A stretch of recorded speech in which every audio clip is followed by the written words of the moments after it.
Welcome to the Poundcast. Welcome to the Poundcast. Welcome to the Poundcast. Welcome to the Poundcast. Welcome to the Poundcast. Welcome to the Poundcast. Welcome to the Poundcast. Welcome to the Poundcast. Welcome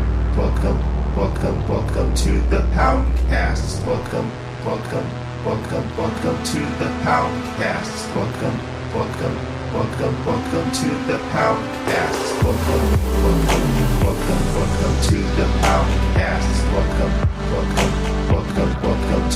Poundcast. All right, that is the Poundcast theme remix from Patreon subscriber Brendan Kruger. Brendan Kruger. You know what, the Brendans and the Brandons, they should just pick one and just not do the other one, because they probably get screwed up all the time. And it's like, you know, that's right. They're close enough. You could just pick one. Well, that of course is a Poundcast theme song remix. Yeah, thank you. It's hard to pick a favorite, but you know what? That's up there. I like that one. It's cool. It's really cool. I like how it was shorter, on the shorter side, so we could play the whole one in the beginning of the show. And those vibes are that's the vibes I need right now during this war. That's great. So at the end, funny. This is our first listen. At the end, he put a clip from a previous Poundcast and put it at the end of the track. Very clever, Brendan. I was going to try to lip sync that once I realized what was happening, but then I didn't have my voice anymore, and I wanted you to start lip syncing it. Yeah. Well, we have a great show today with pro skater and actor and fashion icon and clothing company CEO. I don't know if that's exactly his titles, but Jason Dill, he's here.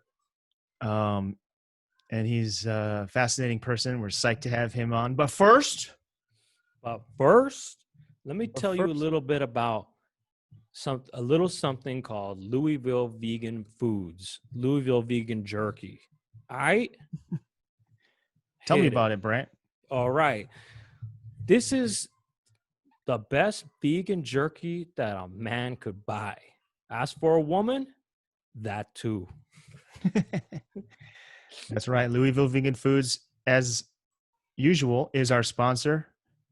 And I'm proud to call them a sponsor because I love their jerky and their products. You go to LouisvilleVeganFoods.com and you use the code word Poundcast and you get 20% off your whole order. That means you don't have to go to the store. You can get the delicious flavors and snacks delivered right to you for 20%. Go to the website if you want. Go to the website. If you don't want, go to the Whole Foods. If you want to wait in line, go to Sprouts. They got it at Sprouts. It's good stuff. It's made in the USA. Hand-bagged. Okay, you get it. You know how we do it. They got loads of flavors. They've got seasonal flavors or temporary flavors, permanent flavors. And once again, if you use the code word Poundcast when you make your order online, you get 20% off, and you can't beat that. Unbelievable. It's unbelievable. But guess what? You better believe it, and you will believe it once you put that in your mouth. So check this out. If you want to support the Poundcast and you want to buy a cool product by a cool company and it's very delicious and you can't go wrong, and you want a win-win situation, you go to LouisvilleVeganFoods.com and use the code word Poundcast, and everyone's going to be feeling real good. And you know what? If you want to support us and if you want to listen to extended interviews and longer Poundcasts, just follow us on Patreon, patreon.com/Poundcast, and you'll get the After Dark, which is like after the show, we keep going and we keep pounding. The pounding. We keep going. The pounding. And we keep pounding. The pounding. Patreon.com/Poundcast. If you want to support me personally, you can go to patreon.com/DougPound, and you'll get access to the daily squirrel report that I'm doing every day. Wow, that's a bargain. That's a bargain. And I'll say this, that on Patreon also, we're going to start to post the After Dark videos. We're going to start posting videos of the podcast on a YouTube channel which you can go to now. In fact, there's one video up already right now. It's youtube.com/Poundcast or the Poundcast. Let's double check that. But I think it's just pound. Let's see here. youtube.com/Poundcast. And it's not just, I mean, this is for any people. You know, if you just listen to this podcast, you want to see this in video form, we're starting to do videos. So there's a video currently up of the Gothic Tropic episode, and it's kind of fun because there are some visual gags that we do. And that's up there. And then the After Dark portions of those are going to be on Patreon, so you know what to do. All right. Let me see what the URL here is. It's got to be. You know, I don't. You just look for the Poundcast, Brent. I don't see what the URL is, to be honest. Oh, really? Is it not the Poundcast? I'm not seeing it. No, it's not the Poundcast. It's just Poundcast. Yeah, it's not just Poundcast either. It's just Pound. It's Poundcast, I think. No, it's not. Oh no, it's not. It's not. John's 60th B-Day is on. Yeah, if you guys want to check out John's 60th birthday from 5 years ago, go to youtube.com/Poundcast. But you'll figure it out. There's one video up. We're going to be on YouTube. We're going to put the Zooms up sooner or later. Or we might just keep it audio only. I'm still debating whether I want to go through the hassle and put up these Zooms, but whatever. We're going to be putting Yeah. We might not do it for much We longer. might just keep it audio only, but who cares? Let's get on with the show. Yes. What do you think, Brent? I think, yes, sir. But you know what's funny real quick? I'll just say, if you look on YouTube for Doug and Brent, there's these funny videos of this gay couple called Doug and Brent, and they have a kid too. And it's kind of funny because they kind of vaguely look like us a little bit, but the names are switched. Like there's a blonde guy in the relationship, and that's Brent, and then there's a guy with darker features, and he's Doug. And it's just kind of funny, man. There's like these kind of collage videos. I showed you those videos, right, Doug? Yeah, I've seen that. There, you can see their marriage in Mexico. Yeah, and that's just, it's so funny, man. It's but also they kind of vaguely look like us a little bit, you know? So. Anyway, let's get on with the show with Jason Dill. What do you say, Brent? Sounds good. Let's go. Let's go. Rolling. Jason Dill. Well, it's a pleasure to have you on the show. Thanks for being on the Poundcast. Well, thank you very much, Doug and Brent, for having me come on your show. So, we talked to you on office hours. We're curious, how did you find out about office hours? Well, I mean, you know, Tim has been on, you know, basically TV and shit for a long, long time now. You know, like that's the Tim and Eric's awesome show, great job is, you know, it's a whole thing. It's so fucking different than anything that had come out, and it was so fucking bizarre. And he'd have the characters where it's like Vaseline all over his face and shit. It looked like a burnt. What's that one guy's name with the Pacey. You know that, and then just what John C. Reilly came in and did. So it's pretty much anything that, you know, when you do the YouTube for your entertainment eyeball pleasure, you know, you just found it. Just shit pops up. It just popped up. You know, now on my YouTube, it's like fucking Japanese people live ordering pizzas at their house, and like dudes walking around Manhattan live walking videos, because I watch that shit now. So that pops up, and now it's all camping and nature videos, and then office hours and whatever else. You watch videos of people walking around Tokyo and New York, yeah. They just people do it. They just live videos, and it's just really bizarre to watch places that you've been to plenty and it's completely fucking empty, or there's wood all over the windows and shit. And so it's more of like there's a point to it. It's not just like some pointless, just a guy walking. It's like, look at this space I'm in or something. It's a travel channel. Well, no, it's more like it's people who already did this kind of thing before any sort of thing that would close stores and streets and all this shit in normally populated areas, and now you're watching a guy walk around Soho today. There's just no one fucking around. There's just like wood up on Louis Vuitton. There's wood up on the stores, and it's bizarre. So that's enjoyable for me to watch in a sense, you know, right now. I don't know if the word's enjoyable, but it's like, ooh, that's crazy. Yeah. So, what is your day like? Well, first of all, maybe we should back up and be like, Brent, you know, do you know who Jason is? He's a Probably legendary skater. One of the owners of FA. There you Well, go. That's all you need to know. Well, I don't know about the legendary stuff. That's ridiculous. But thank you. Renowned skater, renowned How personality. about that? Renowned skater personality. You know, Right. I mean, that's I fall into that abyss, I suppose. And and also star of the show. I mean, you know, co-star of the show Love on Netflix. I don't know about co-star. I mean, you know, or recurring star. Right. I guess. That was interesting. That was interesting. It's always interesting to do something that you don't do or known for or whatever, and see the results of something like that. It was interesting to do that kind of thing. I mean, Yeah, because when people Google you, like the first thing that comes up is actor. Do you like that? That's what it says that I am. I think so. Yeah, if you like, just. I mean, we're all actors on this big stage, aren't we? We're all actors on this Zoom chat right now. We're all acting. Like as soon as the camera shuts off. Because film actor is when it's like, you know, on the right, when it boils it down, film actor, that's what you are. So congrats. Well, fuck that guy. You know, speaking of actors, you know what? You know, it's when I'm watching not to talk about another podcast. What do they say that like that's in the Alcoholics Anonymous? No crosstalk.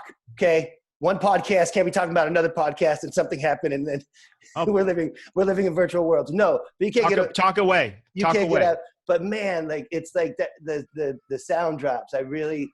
Speaking of actors, I think a Burt Reynolds laugh is missing from your sound drops, Doug. Like, you know, the Burt Reynolds laugh. It's so fucking assholey.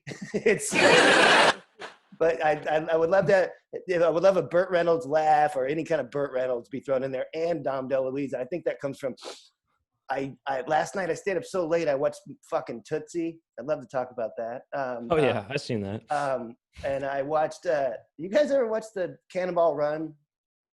You know the end of the movie. It shows you all the outtakes. Oh, actually, no, I did not see Cannonball Run, but I always confused it with Smokey and the Bandit. You know, same shit. Yeah, when I was a kid, that was like I used to love those Burt Reynolds '80s movies. Right, because we're in the same age category, Yeah. so I figured, like, no, I was taken to the movie theaters and seen those with my family, but the end of Cannonball Run is all the outtakes, and it's fucking Sammy Davis Jr., Burt Reynolds, Dom DeLuise, and chicks with big tits, and just it's the fucking most funny, epic shit, and it's so funny. But the Dom DeLuise sound bites I think are missing, and the Burt Reynolds are missing from your repertoire. That's thanks for the tip, man. I got the clip right here if you want to listen to it. Have it. Ready? Stop it. Okay. Yeah, they must have been I mean, it doesn't translate without seeing it, but. And he open hand slaps Dom DeLuise in mini scenes. It's fucking. They just don't make movies like that anymore. But man, I tell you, I stayed up really late last night.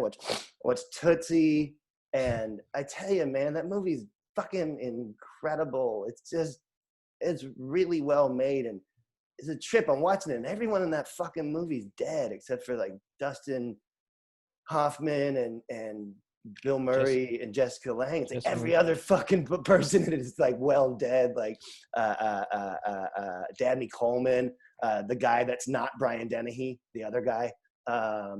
Isn't Branford Marsalis in that movie? Can't remember, and I was. You know, Branford Marsalis. He used to be the band leader for the Tonight Show. Well, yeah, and his father just died. Ellis Marsalis just yeah. died just recently. But you got Jessica Lange, Charlie Durning. That's the older guy. Terry Garr. She's got to be alive though, right? She's alive. But man, I tell you, it's too bad Dustin Hoffman, his career's probably dead, but he's old. But man, that shit came out about him saying all that fucked up shit to people when he was a younger actor and like real weird sexual shit. It's like, man, wouldn't you learn from playing Tootsie, like not to be a fucking dick later? Like you played the woman and the whole point of your role is like, oh, I got to see what it was like for a woman and all this shit. And then he goes off and becomes whatever. I don't know. The Graduate's fucking incredible. There's a film, you ever seen the film Straight Time? 1978. It's based on the novel by Edward Bunker, and God, that movie's good. Harry Dean Stanton's in it, and no, I wish Dustin Hoffman wasn't an asshole, but you know he is. You just Midnight Cowboy.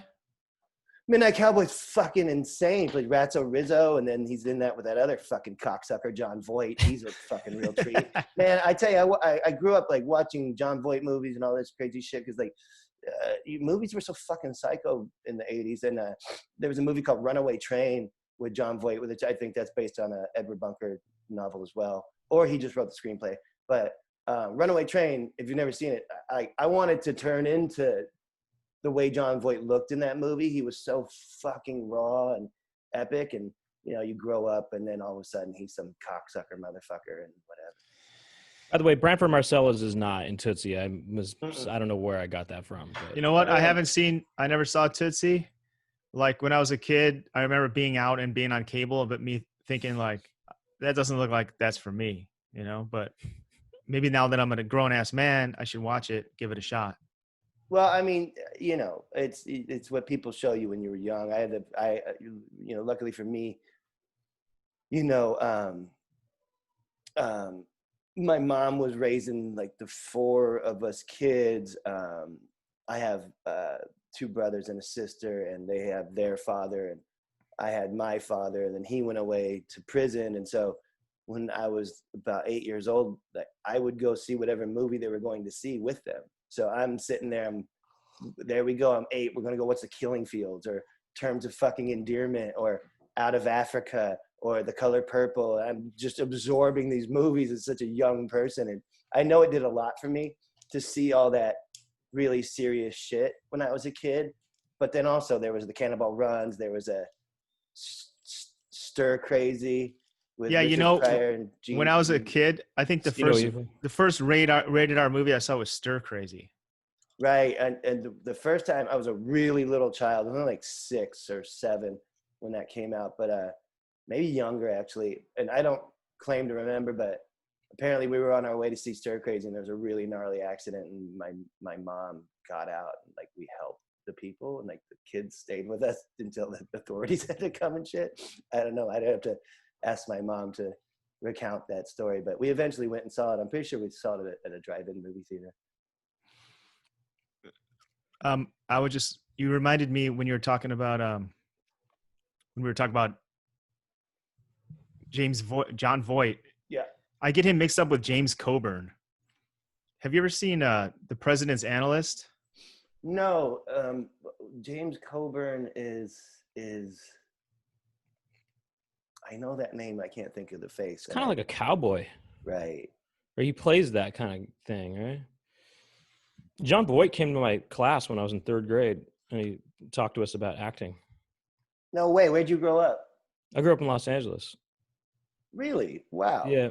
And for some reason, my 3rd grade teacher, she must have been involved in acting or something in the past, and somehow she knew John Voight, and she invited him to our class. And he talked to us, and he gave us his autograph. I wish he came to your class dressed up like a character from Midnight Cowboy. Midnight Cowboy with the tassels and stuff from his. That would have been great. Brent, did you meet his daughter? No. I didn't even know he had a daughter at that time. Where did you grow up, Doug? In the Chicagoland suburbs. Right. Wow, that's cool. But you grew up in Huntington Beach, right? Yeah, and I got out of there as soon as I fucking could. I probably left Huntington Beach when I was about 17, and I started traveling for skateboarding, and then before I knew it, I was living in New York, because I went to New York the first time when I was 17, and that was basically, that's where I wanted to be. You know, I didn't want to I didn't want to live anywhere else. And, you know, New York sure is for young people. And I got to spend a really, really large amount of time living there. And it was the greatest time of my life. What was it about New York that you wanted to go there? Well, when you have an older brother that, you know, is always showing you Scorsese films and telling you about, and then my family is from Pittsburgh. So I had the whole thing of my grandparents and my mother telling me all about just life on the Eastern Seaboard, and you know, you watch all these movies, you watch Superman, even you know, the cartoon The Rescuers. The cartoon The Rescuers was probably the first time I actually saw New York and really knew what it was, I guess, in the cartoon. But you know, it just becomes this like mythical place where all these events and everything happen. And by, you know, when I got there, it was 1994, and you know, that's what's that, like 5-6 years after Basquiat died, and there was still a Keith Haring store on Lafayette, and there was still gaps between buildings and shit. It was really, really cool to get to see. To ollie those gaps. Well, there wasn't. I'm talking about big gaps between buildings where there was a building. It was like teeth missing. But you know, and it was when New York was going from one state to another. You know, bigger. It still had the edge. It still had the edge to it. It was so cool, man. It was just so great. And then skateboarding in New York was just. Skateboarding in New York before 9/11 was. It was just so cool, man. There was just so many open places, and so many places to skate, from uptown to downtown and all over. And then another thing about New York, you know, when you're in your very early 20s and you're meeting so many people who don't skateboard, and they don't. You know, they do different jobs, and they're artists, or they're authors, or they're drunks. You know, they're drunks, and you don't. A lot of things too in New York. There was plenty of times where I would drink with people for a few years. I wouldn't know what they did. I liked that. I just knew that's Jack. I knew his wife left him a while ago, and he's in that same seat every night. If I come here, he'll be here, and we'll talk. And you know, I know he rides his bike, but you know, I like that sort of thing about New York, where there's a whole collection of people where it didn't really matter. It was just if you were there or not. Yeah, you just had a nice community. It sounds like you just had a nice community there. Yeah, and it was so fun just to run around and fucking black out and have sex with a tremendous amount of women and just be a psycho all through my 20s. That was wonderful. And smoke angel dust and just be just way the fuck out there. And I even, one time I didn't skate for almost a year, and I worked in a bar, but I was still making money from skateboarding, and I would give the money that I made off tips and everything to the people who worked there, because I worked there just to party while I was bartending. And when you bartend, you're almost like on this, like, women in general treat you like you're on a stage almost when you bartend. Not like Tom Cruise's, you know, fucking midget ass doing his cocktail routine. I'm talking about like you guys like to party, I like to party. I get off work at 3, let's go to another place, like shit like that. It was really cool. It was a place called The Hole on 2nd Avenue, 2nd and 2nd, and every Wednesday and Saturday it was straight and gay. So it was just, you know, all of our friends. It wasn't just like, oh, a gay night or a straight night. It was like, I don't know why it was so personified as that. I guess we didn't, but it was just all of our friends. You know, we had gay friends, and of course, you know, all of, you know, me and my friends that were just chasing pussy and being psychos. It was cool, man. It was just such a cool collective of people. And yeah, I don't know if the bar. So, like, I don't think there's ever going to be a bar like that again in New York. How did you manage to make money being a pro skater when you didn't skate for a year? Because it's ridiculous, just the skateboard industry and what you're allowed to get away with. Because if you put out one video part, especially back then, if you put out a video part or a certain amount of coverage, and you have all these ads and shit, and you have shoes with your name on it, you know, if those are selling and your board's still selling, they're not going to kick you off. You know, if the money comes in from you being the pro and the kids and whoever buy your board and your shoes, you could get away with a lot back then. You can't do that now. It's not. I don't think it's possible now. But I think around 2003, it was definitely a thing that you could, because it wasn't so much of the now. You know what I mean? Yeah, now it's all up. You got to have parts out like a Thrasher ad, a really good Thrasher ad, or if you got the cover of Thrasher, shit, that lasted 2 years back then. You know, you'd be like, well, remember, I was just on the cover, you know, but also there was many people upset with me for not skateboarding and being a wild drug addict and drunk through that time period. But hey, you know, I had fun. How many times were you on the cover of Thrasher? Twice. Once in the year 2000, 99 or 2000. And then I was on the cover in the year 2011. What about Big Brother or Trans World? Never had the cover of Trans World, but I'd much rather have the cover of Thrasher twice than ever be on the cover of Trans World. But I know. And no disrespect to Trans World. Trans World did an incredible job of showing so much of Matt Hensley's career and Nodis's career, a lot of Mark's career. But I only ever had a Thrasher interview. I mean, Big Brother. I love Big Brother, but I only had a interview in there, and which was great. And but they were cool. I knew them, and I had photos in Big Brother. Big Brother was just completely ridiculous. I still can't believe half the shit they did. What does it mean to be on the cover of Thrasher? Is that just a big step in a skateboarder's career? And when that happened for you in 2000, were you really into that? Brent, can I try to answer that in comedy terms? Yeah. But Jason, you can answer this, but like, okay, imagine you're a comedian in the 80s.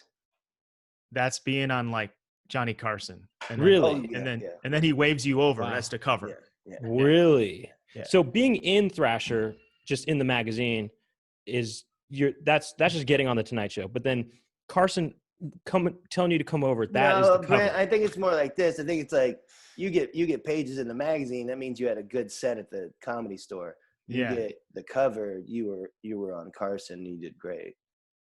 Well, that's a good analogy, Doug. But what about like getting waved over? That's the cover. That's no. It's more than this cover. It's like that's when the editor. That's when the editor asks you to come up to San Francisco and he gives you a hand job in the office. That's what Ed and Johnny.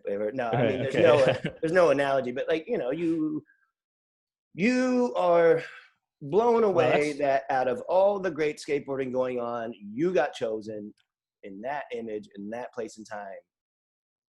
And that's them saying, this is what we think of skateboarding right now. So were you just like so thrilled when that happened? Or were you kind of like, at the time, were you kind of cocky about it and thinking, yeah, of course I'm on the cover? I mean, what was your attitude then? No, I was completely thrilled. It's great. Because, you have the cover of Thrasher and you're just like, you have that,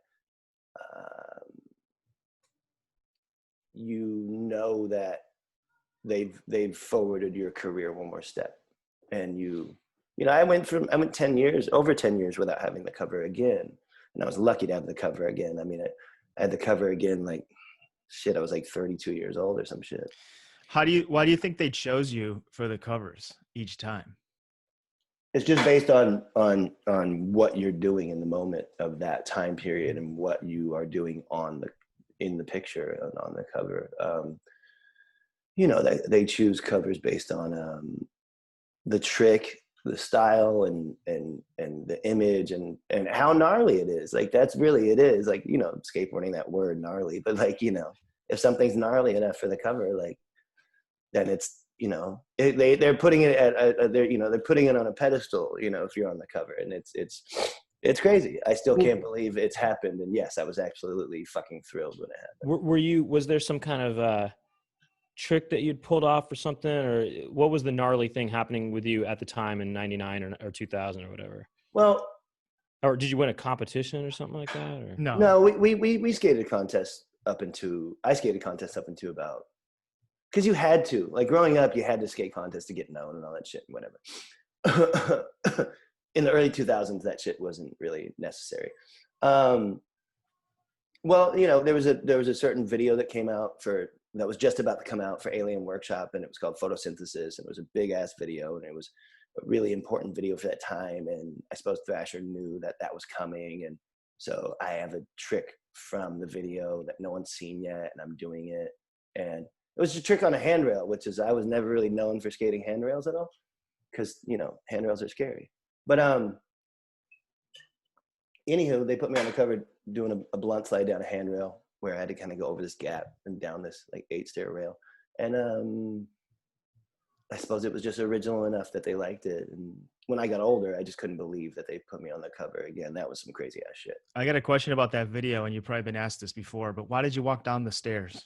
Because you couldn't get to that. You couldn't get to that gap unless you did. You know what I mean? Like, couldn't you just gap all of it? Yeah, sure. Evil Knievel. Not even in today's skateboarding can anyone gap that. No, you'd just die. That's a lot of stairs I went down. But I know, it looks insane. And then the gap at the bottom was pretty big. I wouldn't. Yeah. Shit, I'd probably break my back if I tried that now. But also, that was just a cool time period in New York where you could go from, one spot all the way across the street and then into a whole nother spot. Like, I don't know. Did skateboarding in New York make you like, it must make you better? Because like when I was a kid, we used to take the train into Chicago, and there's like something like extra fun about that. Just like the people around and like the awareness, you have to be like hyper aware of like all the cars and the traffic and the people walking and stuff. There's something Right. about that makes it like your senses are like elevated or something. Don't you think? Well, yeah. I mean, one of my favorite things to do when I was a younger person, there's nothing like skating through traffic in New York and like holding on to a taxi cab and then going from one place to another in the middle of the street. It was just so cool. It's so dangerous, and I wouldn't do it now. I wouldn't even suggest people do it. But that is one of the funnest things about skateboarding in New York City is that it's just so cool. It's so scary and just so epic at the same time. Just, you know, when you hold on to a taxi and that fucker, he doesn't want you there, so he just speeds up and you hold on for a while and then boom, you're fucking flying. Then he goes right and then you go through the light and the light's changing and then bike messenger. Oh man, it was wonderful. So you were there in the mid 90s in New York. Were you hanging around? Did you know those kids that were in the movie Kids? And when that movie was being made, did you think that was cool, or do you think it was lame, or what? Can I pause for a second? Is that possible, Doug? Of course. Everything's Sure. fine? I mean, if we're going to get into that territory, I might have to have a small glass of wine. Hold on one second. No worries. I won't pause it. I'll just keep it rolling, you know. Then we have to edit so it's not. So it's just you and me now. Well, like this is part of the show. You and me. Well, I'll just keep this part of the show. Yeah. Yeah. Okay. Hey, man, Well, I think this is a great interview so far. I wanted to ask him about. I didn't know that was going to stumble upon something about kids. You know, I just figured, oh, he's there at that time. You know. Yeah. Curious. I don't think I ever finished that movie, Kids. I saw it. I know you saw it. Well, Brent, you got to do your impression now for Jason. Oh, my impression is I like fucking virgins, y'all. He's like this. Now there's video. I can do this. Like, I like fucking virgins, y'all. Yo, I like fucking virgins. Right. Yo, yesterday at the block party, they was handing out watermelons, and Dustin was there, and I just want to whip out my dick and start jerking off out there, y'all. I like fucking virgins, y'all. Oh, you're doing Leo from the movie. That's funny. Yeah. You know, you sounded a little bit like him. No, I knew them. Yes, of course. And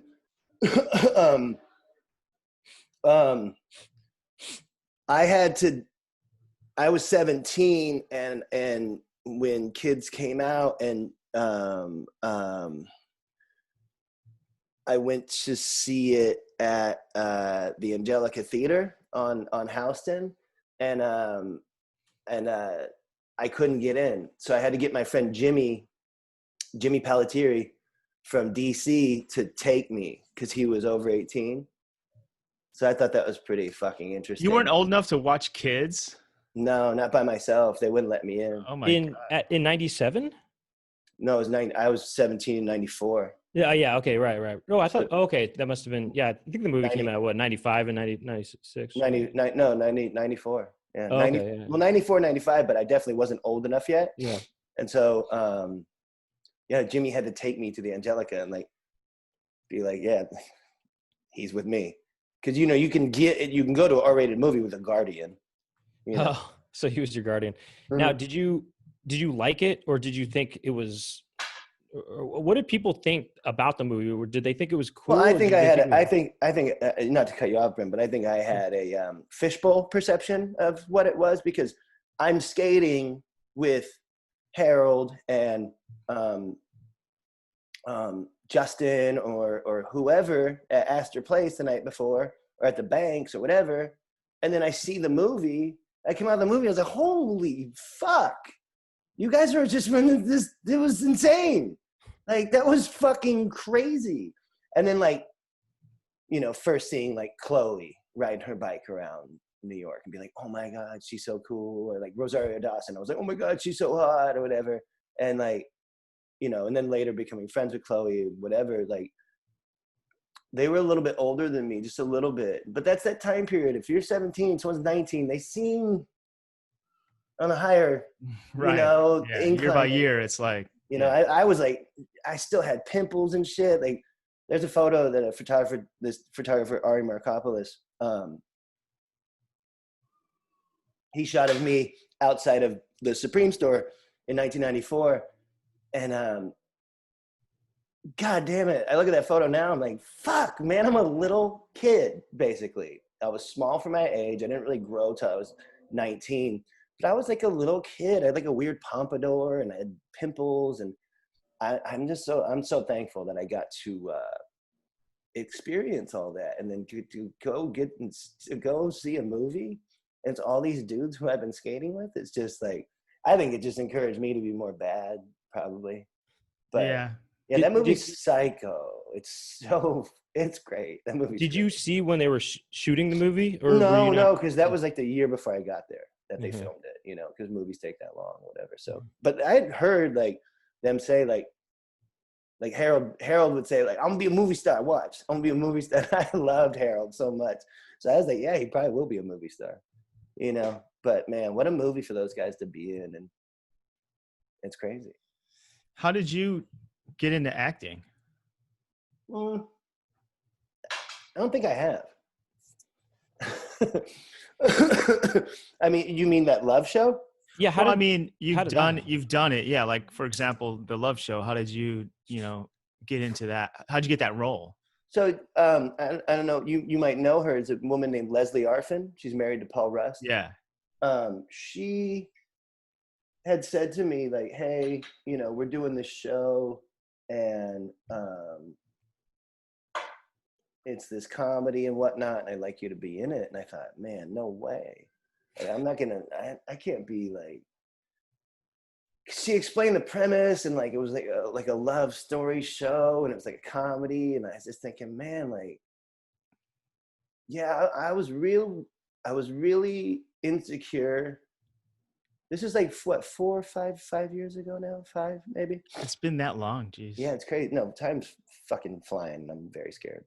So Leslie's like, hey, I would really like you to do this part on this show. I said, no, I can't do that. I was so insecure about what skateboarding would thought still, you know what I mean? Skateboarding is my livelihood. It's what I come from. It's like, there's a certain thing in skateboarding. Don't be a kook, and especially don't be some fucking Hollywood kook and an actor kook on top of it is just, oh my God, like get this guy out of here already. So I talked to her more about it. She was very adamant. She's really cool. How do you know her in the first place, actually? Huh? How did you know each other? Oh, sorry. That's a good point. But from back in New York, we used to go to the same places. And my friend Bill used to be her boyfriend. Bill's the person who makes the videos for Supreme now. And back then, and Bill filmed me for Photosynthesis. And Bill Strobeck, he's been a big part of my life. And so we all palled around back in the old days in New York. And so. So would you consider? Is there any other skaters that got into acting that you didn't want to?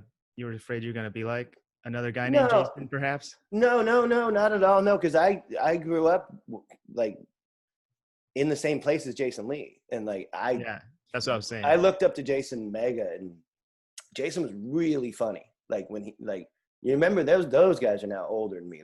They're like 4 or 5 years older than me, but those are the people who first got me into skateboarding. It's Ed Templeman and Jason Lee. No, Jason was. No matter what Jason did in acting, whatever, fucking Scientology, whatever, like that's one of the greatest skateboarders of all time. You'll never, no one can take that away from him. It's like, you know what I mean? It's a whole, like you can always look back to Jason and see like where so much of beautiful, effortless, graceful street skating came from him. And no, I didn't think nothing about that, Doug. It's more of just, I don't know, that whole world. And like you live in, I was only living back in LA for a couple of years when she approached me about that. And you know, you go to some restaurant and you fucking hear some guy, well, you know, I went in and I did my thing. And you're always hearing that fucking bullshit in the air emanating of everyone wants a fucking acting career and everything, whatever. So long story short, Leslie tells me I have to try out for the show. And then I really didn't want to do it to try out for it because I was scared. This is all off fear. I'm telling you guys, it's all fear. It's not like, oh, I'm cool, I don't need to do that. I was genuinely interested in acting, you know, of course, as I watch movies and shit. You know, you watch a movie, you're like, oh, you say words out of your mouth correctly and they put money in your pocket? Pretty crazy. And so I auditioned, they called back. Then they said, you gotta go audition again. I said, I gotta go to the same place and do the same thing I just did. It's hilarious because you're complaining about a callback, but like that's like a dream come true for like. No, I know, and I don't mean to sound like a fucking asshole, but this is like not my. I know, I get it. I get it. Totally. I'm just talking to whoever fucking might be listening. This is not my vocation. I would be worried about it as someone being like, "Look, come help me build this house." I'd be like, "I don't know nothing about building a house. I'm probably gonna fuck it up. I'll fuck up the window frame. Something's gonna happen. The draft's gonna get in. It's all gonna be fucked up. You know, I knew nothing about it.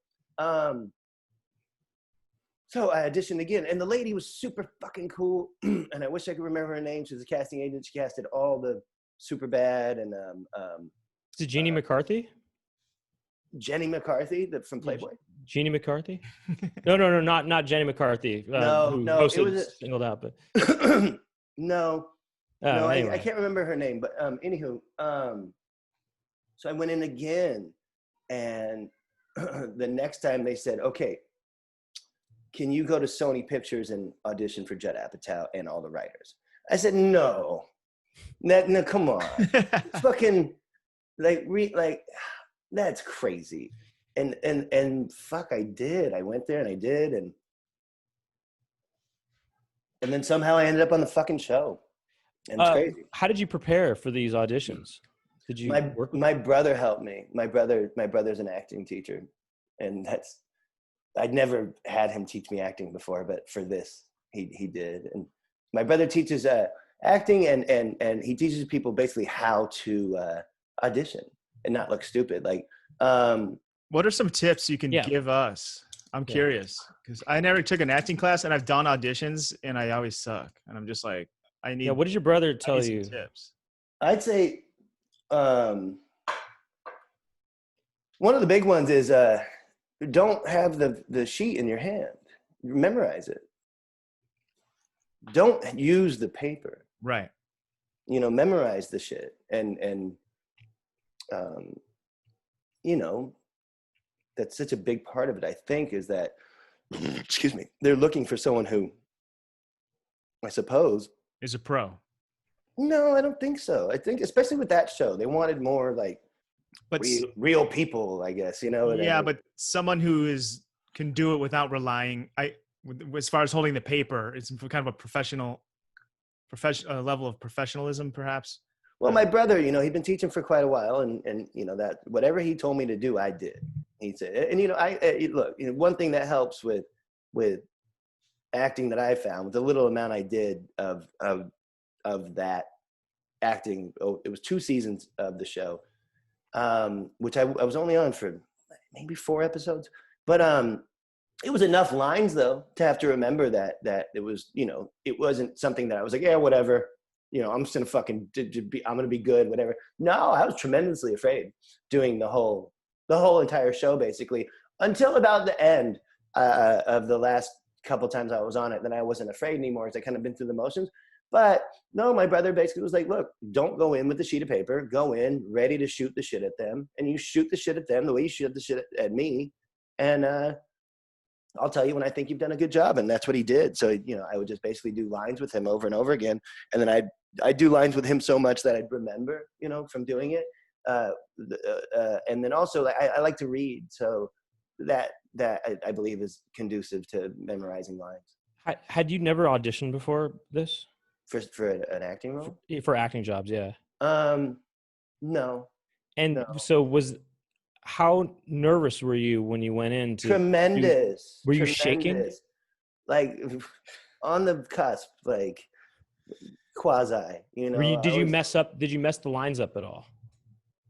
No, but the first day I filmed the show, I said the first take on my first day of the show, I said the middle line first, I said the last line next, and then I said the first line last. Like right out the gate. Like the very first take, I was like, and I was just like, fuck. And that dude, John Slattery, you know, the guy from Mad Men, and like, you know, the white haired man from Mad Men. Oh yeah. He was so fucking cool. He surfs and shit. He's a really good dude. And after the first day, he was directing, and like after a few takes or whatever, he was like, man, you're doing great. You know what? Just keep it up. And I was like, oh man, that's so cool. It's just nice to hear. Like, I'd never seen the show Mad Men. And when I first met him, I was looking at him. I was like, I think I've seen this guy in a Banana Republic ad. And I had, but I didn't Really? know. Yeah, I didn't know. I just knew that like I'd seen him somewhere. And then Leslie's like, that's the guy from Mad Men. He's actually a big actor. I was like, oh shit, I didn't know. And then I didn't realize that I was watching him on 9/11 in New York when he was doing some of the news pickups for either NBC or CBS. He was reporting on the streets. Oh wow. So why did you move after New York? Where did you move back to LA, or were you up in Ventura right away, or what was No. that? Ventura was a recent thing over the last couple of years. I needed to put my mom and her husband somewhere to live. And I also just wanted to get out of LA after building the FA store and being in Hollywood for so long. It kind of started to get to me, you know, being on Hollywood Boulevard is a lot. It's gnarly. It's a crazy place. And I love where we are. I love the store so much. I love what we've done. But yeah, I had to get away for a little bit. And I moved to Ventura for a little bit. This is all within the last couple of years. And then now I'm in Pasadena. My mom's still up in Ventura with a husband, and they're fine up there. I take care of them. And what happened was I was go a bit back, more than a few years, about 7-8 years ago. I was in New York, and I just was getting older, and I thought I gotta stop spending wintertime here and not skateboarding. It's just ridiculous. It's not good for me. It's not good for my body or whatever. I smoke and I drink wine, but whatever. Fucking, I'm no Jack LaLanne is what that is. But anywho, so I had no money, and I moved in with my friend Anthony Van Engelen, the pro, and he has a house, and so I moved in with him. This is like 2000. God, is it already 2012 or so? I can't fucking remember. But anyway, I moved in with him. I had no dough. I stayed with him for almost a year. I ended up quitting Alien Workshop and saying, hey, we're going to make fucking awesome the company, and we're going to do this thing. And he came right along with me. And then I lived behind Supreme off Fairfax for about 7 years straight. Because I worked so heavily with Supreme since I was about 17 years old. And yeah, and then we opened the FA store last year in Hollywood. And then I'm now living back in Pasadena, California. So how I got a question about Alien Workshop. Did Alien Workshop ever did they ever put together an alien? No. No. No, okay. No, but I mean, that was Alien Workshop was the only serious skateboard company as far as like dead serious. Like everything they did was super fucking serious all those years. And it was incredible, the art direction and the team, and it was really good. But it got a little too. It just got different toward the end, and so I decided to leave and do my own thing. Were you always into like fashion and stuff? Because obviously, FA is like, I guess you would call it streetwear or just clothing, apparel. Yeah, I hate that term, and I know you don't mean it that way. Because I remember like that term. I was just trying to, I want that. Where's street comedy? Where's the street comedy? Man, this guy's doing street comedy. There is street jokes. Street comedy. There is. No, I know, but no one would refer to it in the way that they refer like the fucking streetwear. You know what I mean? There also actually there used to be people doing comedy on the street with crowds like around in front of subway stations. Sure. Like I've seen it. I've seen it in New York. I absolutely have. No, but like when Supreme opened in 1994 and it was such a small thing, like no one called that streetwear. I don't know when streetwear became, there was Vision Streetwear, and that was from the 80s. They were ahead of their time, I suppose. But yeah, I mean, as far as fashion, the word fashion, I don't know. I like clothing, and I think that, I've always wanted to make clothing for, whoever, not necessarily pigeonholed at all by the skateboard industry. And like my clothing that I make is for anyone who fucking wants to buy it,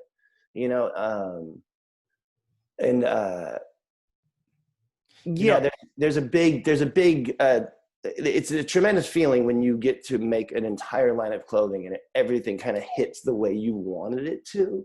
It's really, really interesting. And it's interesting that how long it takes you to get the relationships with the factories and get the relationships with everybody in its totality till what we are now is able to make really nice clothing within the skateboard industry, but it's for the world and it's for whoever, and that's really nice. So you like to this day, if I'm in a taxi in New York or if I'm here in LA and I see someone wearing something I've made, I'm fucking floored to this day. I'm still like, wow. How do you? I'm just curious. How do you start like a clothing company?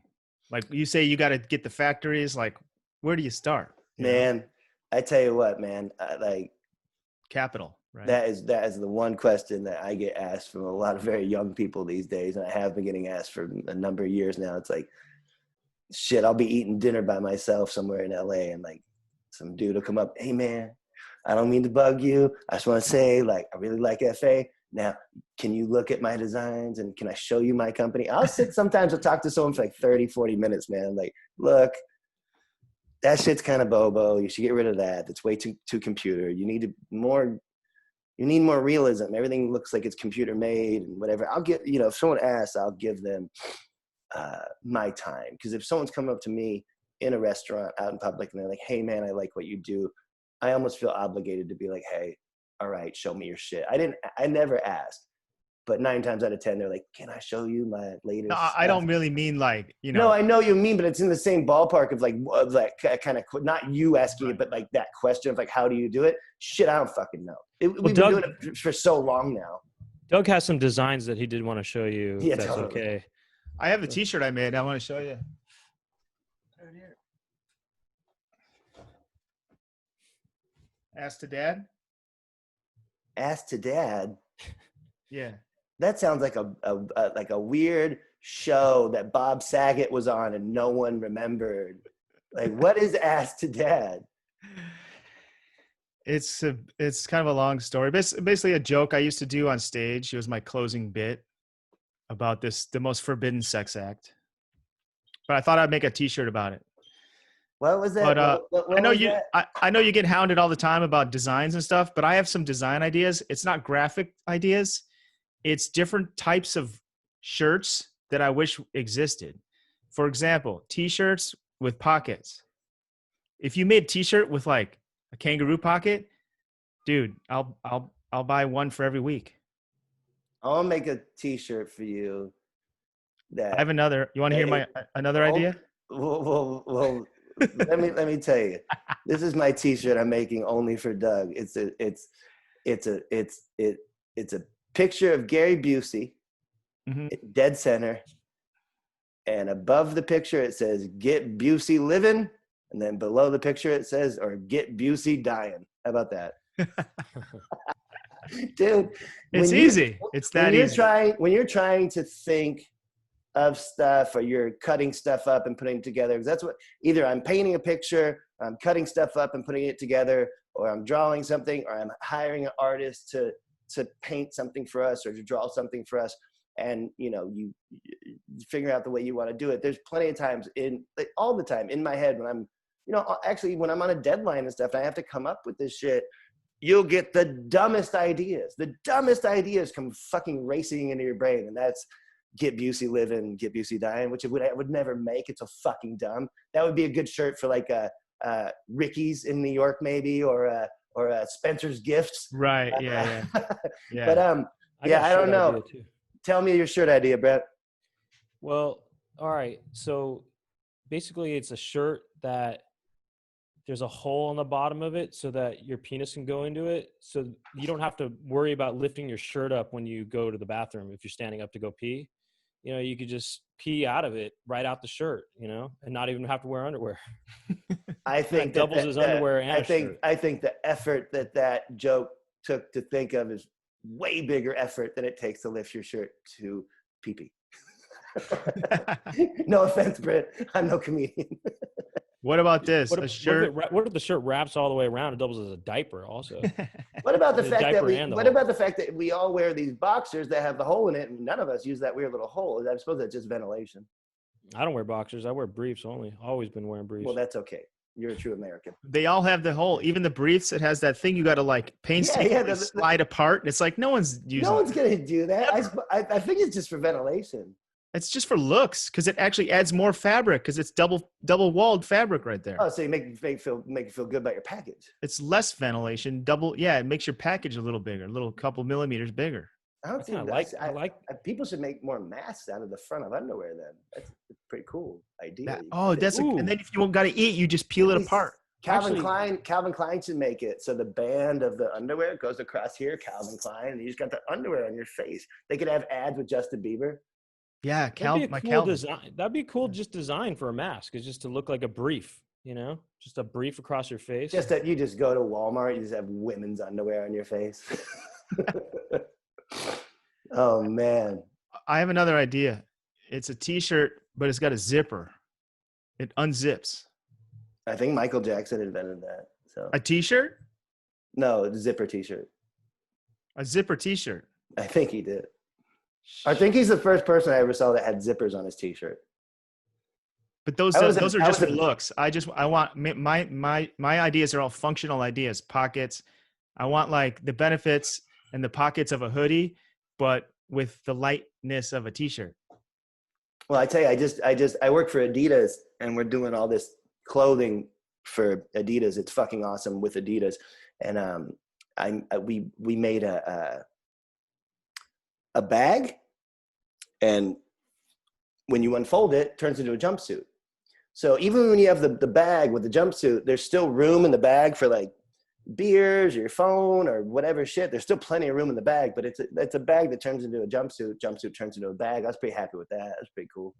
See, that's the kind of shit I like. But it's cool. The thing is, working for Adidas, which is really great, is that the technology is insane. And even the shit that they made from like the 70s and 80s, I can go back into their archives, and I'll pull something out and say, let's make the modern version of this. This is incredible. Like, how did you guys miss not making this again? It's been great. And hopefully that stuff comes out, because there's a lot of fucking stuff that's supposed to come out. Like these goddamn shoes are supposed to come out. And then they got the little mountain range, fucking awesome Adidas logo. But anyways, this shit was all supposed to be coming out, and they kind of got paused a little bit because of the big pause. These are first world complaints coming out of my dumbass. But anywho, we have a lot of clothing coming out for Adidas in the future, so we'll see. I suppose it's fun to stretch it out. We'll have more time to enjoy it instead of just all coming out. Why did you want to get into making clothes? Survival. Uh-huh. Just money wise and just shit like that. Like what? I'm a high school dropout and I have no working credentials and whatnot, and skateboarding. The one big thing skateboarding gives you as having a job as a professional skateboarder is gives you plenty of time on your hands to do whatever you want in a good way or bad way off of your skateboard. And so I'm glad I spent many years just paying attention to kind of the possibilities of, I've been doing fucking awesome as a clothing company since 2001, but the company that it was in 2001 to where we are now is very, very big, huge, different places. And I'm proud of what we did in 2001, and I'm proud of how far we've come to get to where we are now. I suppose I looked at it only within the aspect of the skateboard world. Like, I don't look at fucking Dior and fucking Gucci. Fuck Gucci. You know what I mean? Like, that's the one thing I don't understand about the young people. They all want to look like rich old people with all the logos and all the bullshit. I know I make a company that has a logo and shit. I get it. But like, I don't get that thing of like, yeah, I want to look rich. I don't like that very much. It's so tacky. It really is, because like the most tacky people you're gonna see is people like draped in Louis Vuitton, and they're like Beverly Hills Housewives, and it's like, wow, this really good rapper and her have a lot in common. That's weird. Like, right. But whatever. Young people do what they want to do. Like, I don't give a shit. But what I'm saying is that I never looked at it through the world and the eyes of fashion. I was only ever a professional skateboarder, always representing other brands, whether they be big or small, and then to come to a point in my life where I just solely focus on the one thing I started about 20 years ago now, which is fucking crazy that next year FA will be 20 years old. It's gonna be the 20th anniversary of 9/11. It's also gonna be FA's 20 years old, which is really, really wild. But that's the thing with skateboarding. Skateboarding, of course, can be super corny. It's like the music industry and just like comedy, and there's super corny parts. But the thing about skateboarding is that you cannot fucking fake shit. It's real deal Holyfield the whole way. Because if you can't fake nothing. You had to be the dude doing the shit, breaking your arm, busting your head, like doing all the shit. You had to do the shit to prove yourself, to get to another level. You know what I mean? And I think that's beautiful. I think that's one thing that's really great in skateboarding. I suppose comedy is like this, is exactly the same way outside of like fucking Dane Cook or whatever. But like, you have to be that good to have that, thing. But sometimes people just get lucky. There's people who've been doing comedy for like a year or two, and they get on the Tonight Show or whatever. But if you don't think their shit's that good, then it doesn't even fucking matter. Like I said, Dane Cook. Like, when do you ever really think like, I want to watch some Dane Cook? We did a show with Dane Cook. He was making me laugh.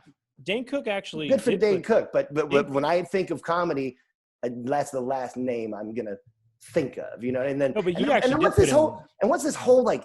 There's a whole crossover of like UFC and comedy now. It's all fucked up and weird, and I guess it's internet. It's all internet, and I don't know. Look, motherfucking, there's Richard Pryor, and there's Lenny Bruce, there's George Carlin, and I even really like Bobby Lee. Bobby Lee was on the Love Show. The one thing I don't like is if you're ever around successful comedians, it's fucking annoying. And if you're around comedians in general, boy, you really get treated like an outsider, because everyone's like, on and on. I fucking hate that shit of like on all the time. And did you experience that working on Love? Yeah. And I wasn't sitting at the cool guy table, which is fine. But Bobby Lee and Jordan Rock, they would come and sit and talk to me, and we'd hang out and stuff. And I really like Bobby. Bobby's a fucking psycho, and he was very difficult to act with because he was so crazy. But it was fun. He's a fun, weird dude. But I did feel that weird like hierarchy of comedians that were like, and you would hear you hear it be like, oh, ha, ha, and it's like, oh, ha, ha. It's like, fuck, That's man. so, that's so interesting that you notice that, because that's such a thing of like people, like always being on and trying to like imagine being in a room with pecking order. Imagine being in a room with Chris D'Elia and Whitney Cummings for like more than an hour, like, or eating with them. Like, imagine how like fucking eat each other. I don't give a shit. I wonder if it had more to do. Do you think maybe it had more to do with they were just maybe those people were more familiar with each other, or they knew each other? No, for sure. But then at the same time, you guys already know what I'm talking about. Yeah. That thing. You know what I mean? That thing. And even if you're eating in a restaurant in Hollywood and there's a group of comedians that come in, you can like, you feel it almost, that thing, that on all the time shit, which is weird. I'm trying to think of like, It could be fun though, because you're just trying to make each other laugh most of the time. No, and that's the thing. You in your whole growing up, you're with your friends, you're just all making each other laugh, which is totally cool. And I get it. And I'm speaking from outside of the circle of comedians, whatever. I'm no fucking comedian, but there must be a whole thing within the world of comedy where people are like, fucking, I hate hanging out because it's so laugh and laugh again. I've been to those situations where it's like you start like riffing with someone, and it just kind of like I've met people that are always trying to like be on, and then you can't just talk to them, like turn it off and like chill. But yeah, that's a thing I've experienced for sure. I kind of don't. I'm trying to think if I ever. I mean, it's like a thing that seems like I would have examples in my head of what to think about for that, but I can't really think about any concrete times when there is somebody who's like always trying to make jokes all the time. But I know it's there, but I don't know if I see it that much. Like it sounds like something I would see in a movie or something like that. But and no, I'm not. Of course, I'm not putting a blanket all over over every comedian. I'm just saying that thing, I noticed it. I'm no comedian. It's a thing. It's weird. But hey, I suppose even with any of your friends who aren't comedians and they're always on or some bullshit, it could be annoying. At any rate. Yeah. Jason, I'm curious. I don't know if this is too personal or anything, but you said like you're a wild party boy back in the New York days. Yeah. And did your friends had an intervention for you? Not back then. Not back then. When did that occur? Back in LA? Mm-hmm. That was only within the last 4 years. And that was absolutely necessary. It was absolutely it was needed. I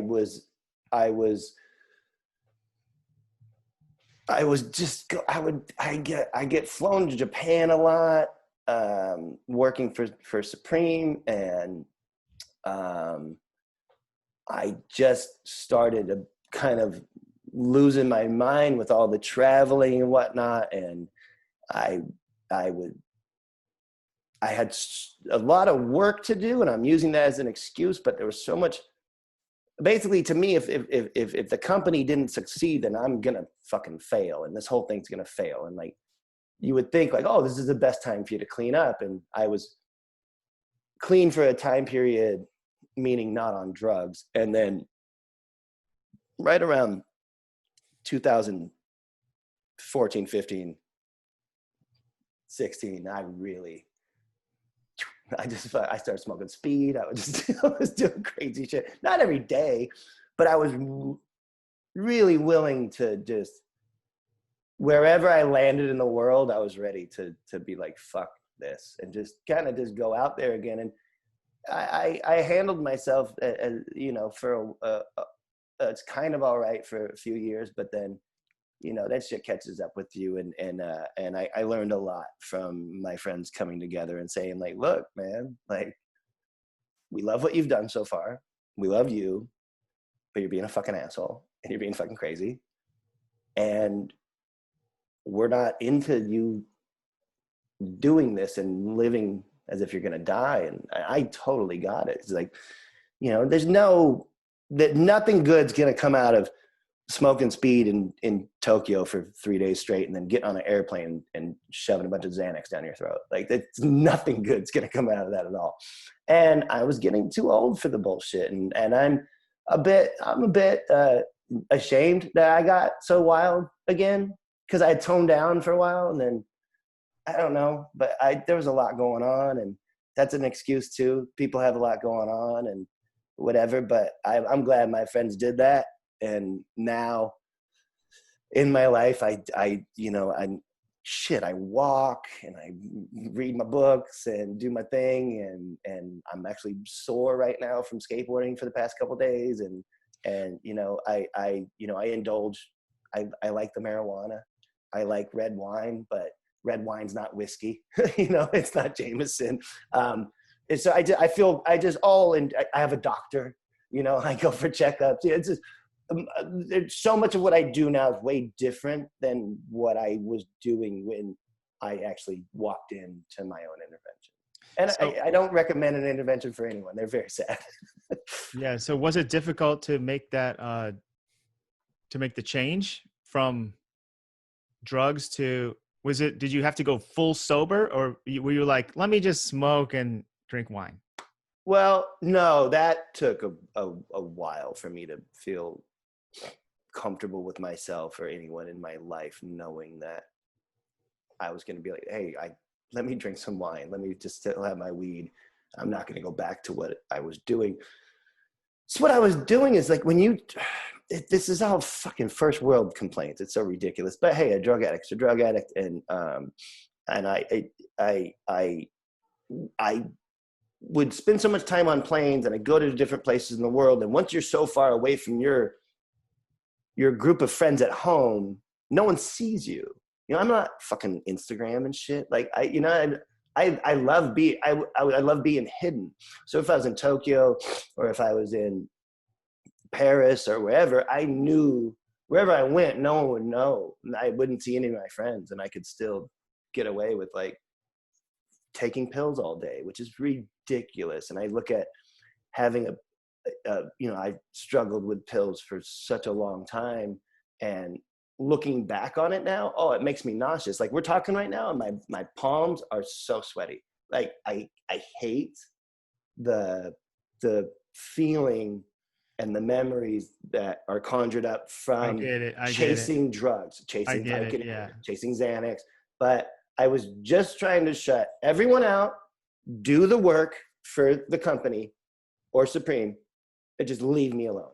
And it got to the point where basically they said, we're not going to leave you alone. Like, go fuck yourself. I'm sorry. I didn't mean to trigger you like that. No. But it's interesting. And I learned a lot from Richard Pryor growing up. You put it all out there. Ain't nobody got anything on you. You know what I mean? Like, and I'm very much an open book in that kind of regard. And if anything I'm saying right now to whoever might be listening, it might help someone be like, oh shit, like actually being on pills is a huge waste of time. I regret so much that I wasted. When you walked into the intervention, were you really defensive at first? And how did they? You weren't. You just immediately submitted to it, and you were like, to the intervention, right. Yes. Going to rehab, no. Oh, that wasn't to me. That wasn't necessary. Oh, so you didn't? Did you go to rehab? No. Uh-huh. No. I just stopped being a psycho. They wanted you to go though. Uh-huh. Yeah. How did they kind of reconcile that? When you said, "Look, I'll stop, but I don't want to go to rehab." Hey, at the end of my intervention, I hugged everyone there. And they even hired like a professional intervention guy. And I was like, hey, helicopter Mike, sorry, bud, it's just not happening today. but no, we all hugged. I didn't, and I was such a nut back then.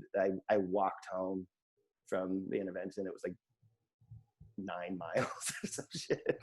But I just, I was a man on a mission back then. And I don't even know what the mission was. And you get confused when you are trying. How long did it take for you to get off of hard drugs from that point at that intervention? Oh, very quickly.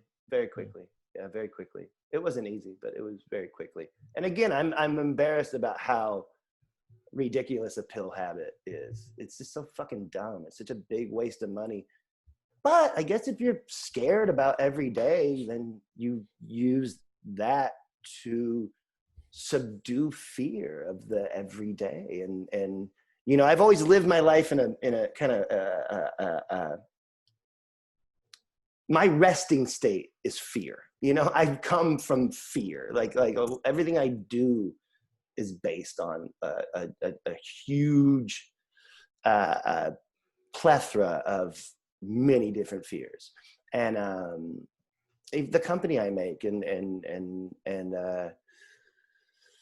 the things I read, it comes from a lot of that. So fear has been a big driving force in your life, it seems. Yeah. Yeah. It's interesting. I mean, the fear of acting, the fear, you know, you said. Well, the thing is with the imagery of the company I make with FA, it's everything I love and everything I'm afraid of mixed together. Especially the FA store, when you walk in and you see everything that is around you and the imagery and everything. It's everything I love mixed with what I'm super afraid of and what the things that I feel. What are you afraid of with regards to the stuff that it's in FA? You know, the stuff that you created too, or whatever. Well, I'm not afraid of the stuff that I made. I'm saying that it all has aspects of what I fear and what I love. What's an example? Things that I love the most, and it's things. Well, that's life, though. Do you know what I mean? Like Mr. Rogers was well aware of evil and fear. You know, even though he's broadcast himself as a very positive person. And I don't think I'm a negative person at all, but you know, I saw 9/11 happen. I was there, you know, I saw people fucking jumping out of the fucking windows and shit, holding hands, like fucked up shit. I saw a lot of fucked up shit from traveling to the contest in Europe when I was a teenager, the big skateboard contest. I saw a lot of stuff just traveling, and I saw a lot of stuff in New York that was violent or just insanity or car crashes, people getting hit. I just seen a lot of that shit throughout my life.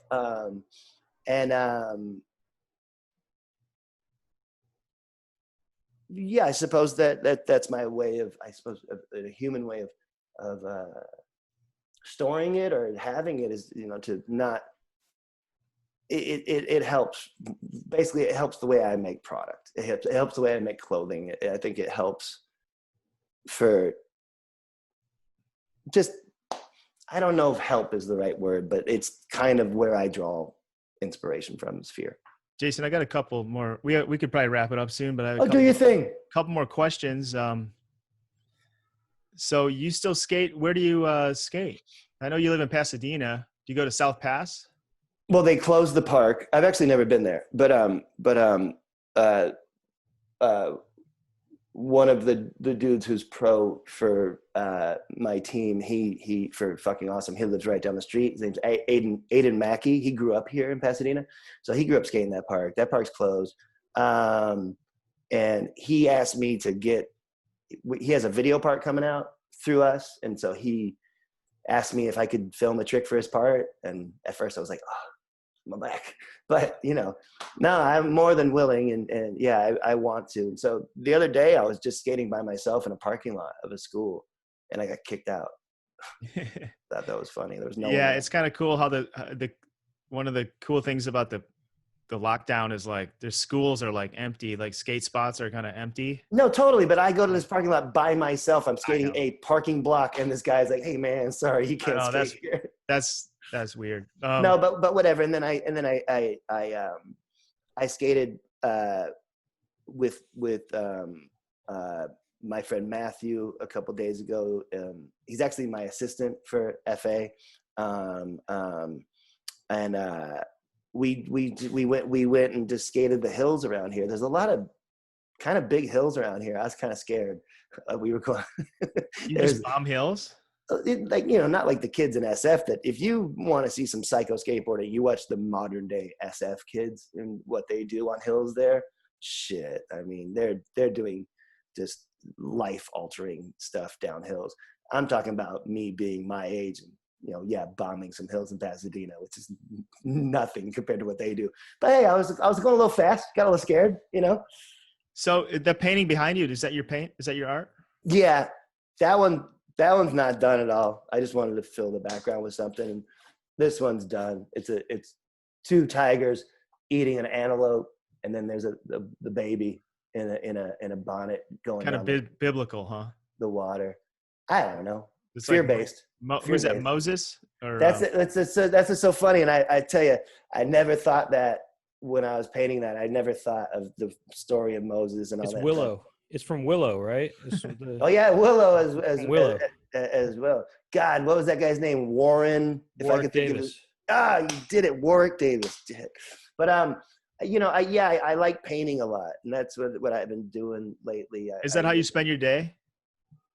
Lately, no. I just been reading way more throughout the day than and doing my walking, and I want to keep this nice tan I have going.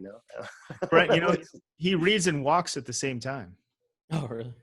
I know it sounds so. I'm gonna try that. I saw someone doing it, and I think I want to try that. I don't think I could do that. It's too.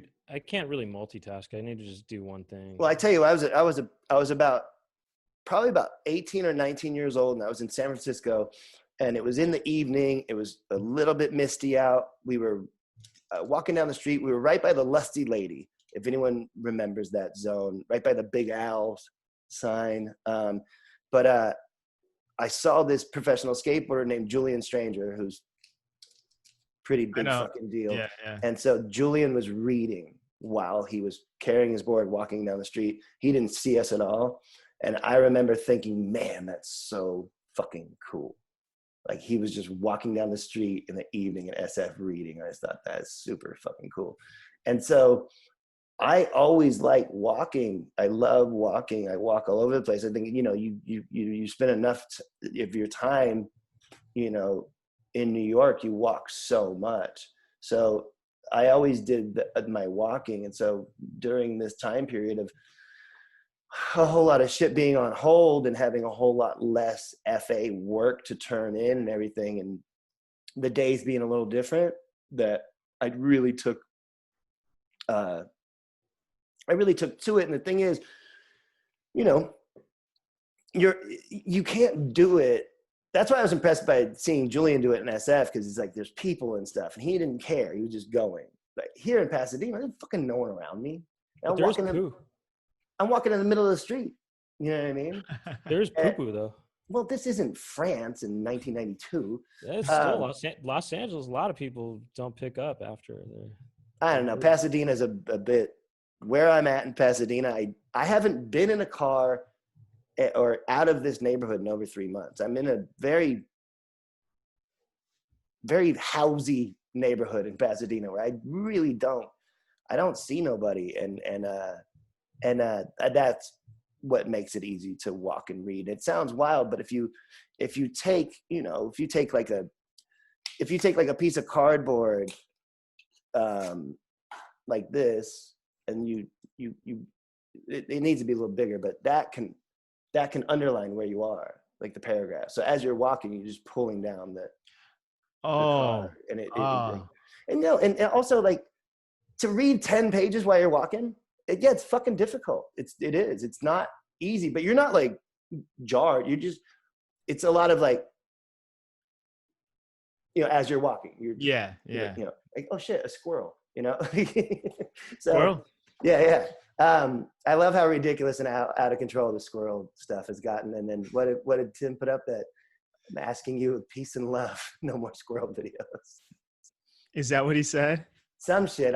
He wrote it at the bottom of something, and he put up other people sending like squirrel it's reports. just endless. I created a monster with that. You truly did. But hey, I tell you, man, walking and reading so far, what is a funny feeling is to have 3 books that I can look at, which is John Steinbeck, Wayward Bus, John Steinbeck, Sweet Thursday, and now what I just finished yesterday, which is Education of a Felon by Edward Bunker. every page was read in motion, which is it's a funny thing. I've never had that before. That's so cool. I'm gonna try that. I'm gonna go for a walk around the block just for a test run to see what happens. I'm saying, you just gotta want to fill your eyes with the shit it said, just like you're reading, but at the same time you're walking. It's two things at once. I suppose I like two things at once. I don't know. You seem to have a lot of energy, so you seem to have extra energy than the average person. I do. It's just baked in. Are you just from birth? It's difficult. My mom always said she's like, you don't stop moving. She's always said that since I was a child. I just don't stop moving, and it has its advantages, but at the same time, people think you're fucking insane. Well, on that note, thank you, Jason, for being on the show. Well, thanks, Doug. Really thanks, Brent. man. Yeah. Thanks for being here. And for those the pounding. For those listening, if you want to support us, go to patreon.com/poundcast. And if you want to watch the Squirrel Report, you got to go patreon.com/Doug. All right, you guys gonna do another half hour? Yeah. Well, have fun on that, and let's don't forget to celebrate the Green Dolphins. They inspire nothing. Good one, man. All right, great to talk to you, buddy. Bye, guys. Take care. Later. All right. Welcome to the Poundcast. Welcome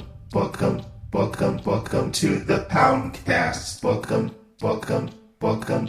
to the Poundcast. Welcome to the Poundcast.